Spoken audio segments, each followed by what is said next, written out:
Hello, I'm Ellie Broad from the Parks Trust, and I'm the Community Engagement and Activity Coordinator working on our National Lottery Heritage Fund project at Great Linford Manor Park.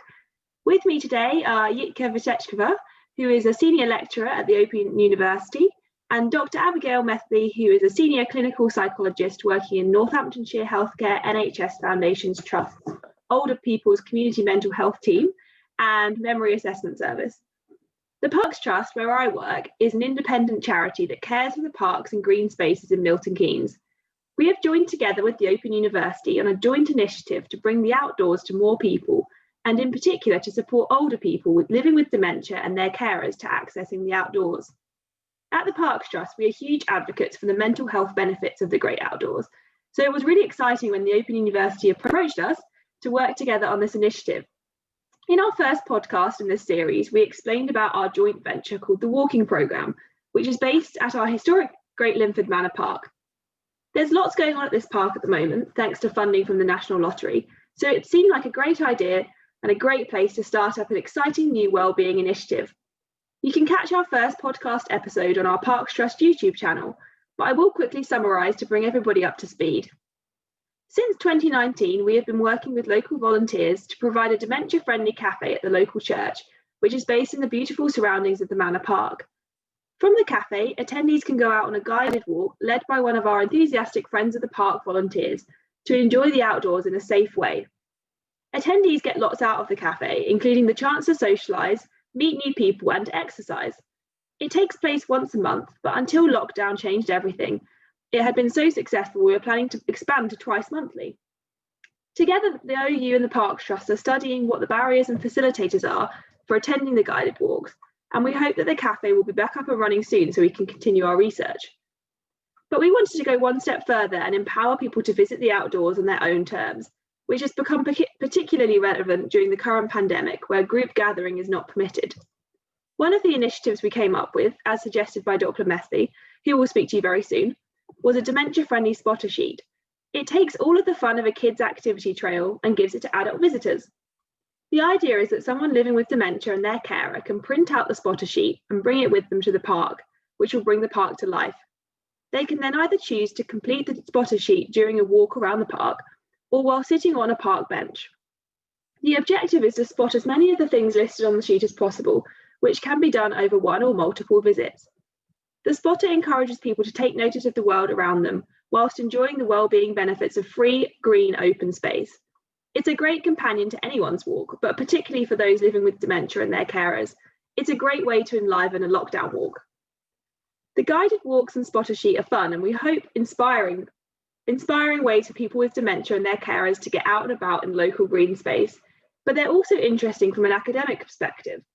Dr. Jitka is here to tell us more about how we're evaluating our initiative's success, so I'll hand over to her now. Thank you so much, Ellie, and good morning. I will just say a little bit about the evaluation that is focusing on people living with dementia and their carers, and about the large team of experts that is joining their forces for this work. You can also see more on our project website if you follow www.keepmewalking.info. As part of the evaluation, we're looking into how people living with dementia and their carers engage while being on guided walks organized by the Parks Trust. And we try to understand what the barriers and facilitators are, as Ellie has already mentioned. In other words, we're looking what are the challenges for people with dementia and their carers joining these walks, and what makes them come back, what makes them like the walks, and what we can do differently to maximize not only the attendance, but also the regular engagement. So to say, what do we need to do to bring everybody back again and again and again? Regularity is a very important thing, and has to do with how our bodies behave when or while we're aging, which I will say a bit about in a minute. But today we're also here to talk about why is it so important to spend time outdoors, even better walking, and why is it so beneficial to be mindful about things we see and hear at the same time. Well, Abby will tell us about the mindfulness aspect and what our brain benefits of us being mindful while we're walking outdoors are and how does it work, I will just mention quickly why is it important to spend time in outdoors, and even better walking, and even better regularly. It is very important as we age to keep our body and mind regularly stimulated. This is best done via exercise, either physical or mental or cognitive. Physical exercise is also one of the 5 pillars of aging well, the other pillars being nutrition, hydration, social and cognitive stimulation, and that physical exercise can even be a slow walk for 15 to 20 minutes for some, perhaps a bit longer for some others, and has already immense benefits for our cardiovascular system, which in turn has immense benefits for all our organs and especially our brain. Our brain very much depends on regular blood circulation, bringing nutrients, including glucose and oxygen, to our brain regularly. It is about 20% of glucose and oxygen consumption of all our organs and tissues that goes just to the brain. So 20%, it's quite a lot of glucose and oxygen that our brain needs to function optimally, and the brain needs it in regular intervals. That's why physical activity, especially outdoors, is so amazing from this perspective. And now I believe it's the best moment to invite Dr. Abby Medley, Senior Clinical Psychologist in the Northamptonshire Healthcare NHS Foundation Trust. Abby, can you tell us a little bit more about yourself, your specialism, and share your expert view on mindfulness, what psychological benefits it has for our brain, and what actually happens psychologically while we walk and while we're being mindful? Yes, thank you, Yika. Thank you, Ellie. It's great to get the chance to come and talk a bit more about my work and some of the things that we do in clinical psychology. So I work in the NHS Older People's Community Mental Health Team and Memory Assessment Service, and we provide emotional support to people with mental health needs and dementia and their broader families and support teams. And what we find is that many of the people that we support are dealing with huge amounts of stress. They may be experiencing transitions in their lives in terms of their ability to complete valued activities, changes in where they live, changes to their physical health and cognitive ability, or experiencing the loss of loved ones. And we find that often people are experiencing low mood and anxiety, and they may have had this for many years, or this may be new in relation to the changes that I've mentioned. And our role is to support people to understand these experiences, work out what might be keeping a situation feeling stuck, and support them to find strategies to help improve their day-to-day lives and reach longer-term goals. And for people with suspected dementia, we provide a pathway from assessment through to diagnosis and support for both them and their family or care team as they adjust to this new information and put supportive strategies in place. And where people experience anxiety and depression, we find that commonly it's very difficult for them to simply be in the moment. And this is because depression often causes us to replay events from the past, particularly where we've experienced very difficult things like loss. And anxiety is often like our minds are on fast forward to the future, and usually it's the worst case scenario version of the future. And in evolutionary terms, these were very useful skills or approaches. So replaying the past helped us learn from near misses to be safer next time, and anxiety let us be alert for future danger and to be prepared where necessary. And this was all well and good when the danger was purely physical. So we often use the example of, in caveman times, these were really good strategies. But nowadays, for people in high-income countries where life is physically much safer, the threats that we experience are commonly much more emotional. So what we mean by this is threats to our well-being or to our self-esteem, so feelings like shame, embarrassment, sensations of loss. And what this means is that our old strategies of replaying and fast-forwarding are not as helpful as they once were. They don't offer as much, and because of that, they tend to keep us feeling stuck and distressed. And one solution to this distress is a technique called mindfulness. And at the heart of it, mindfulness is about moving away from automatic pilot, so what we might think of as an action or a doing mode, and moving to more of a being mode.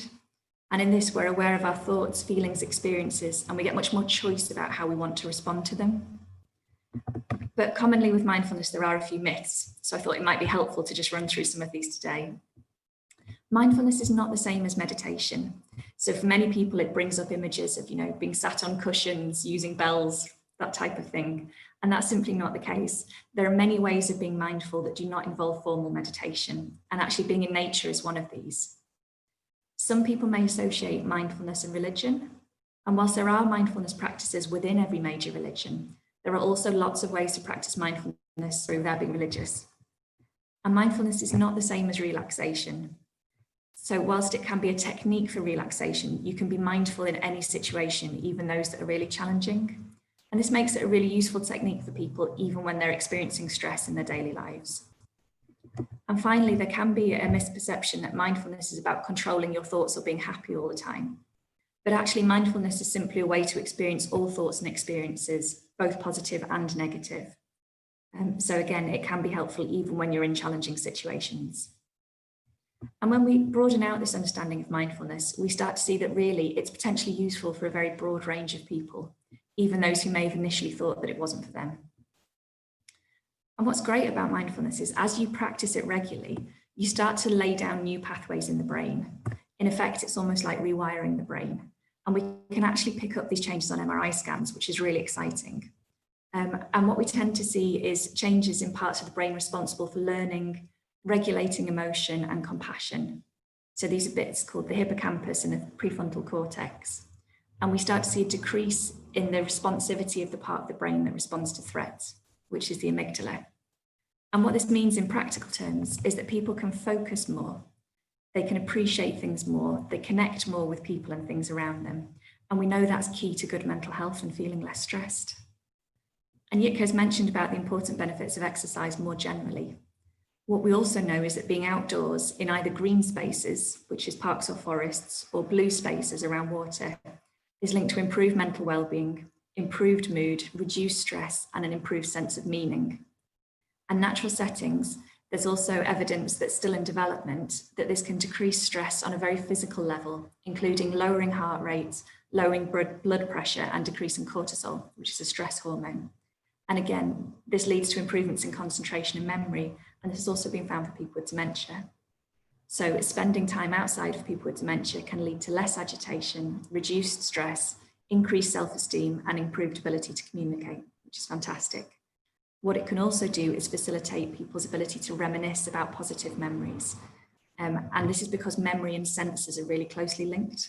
So it just gives people that avenue into some really positive and happy memories. So we know that both mindfulness and being outdoors are beneficial.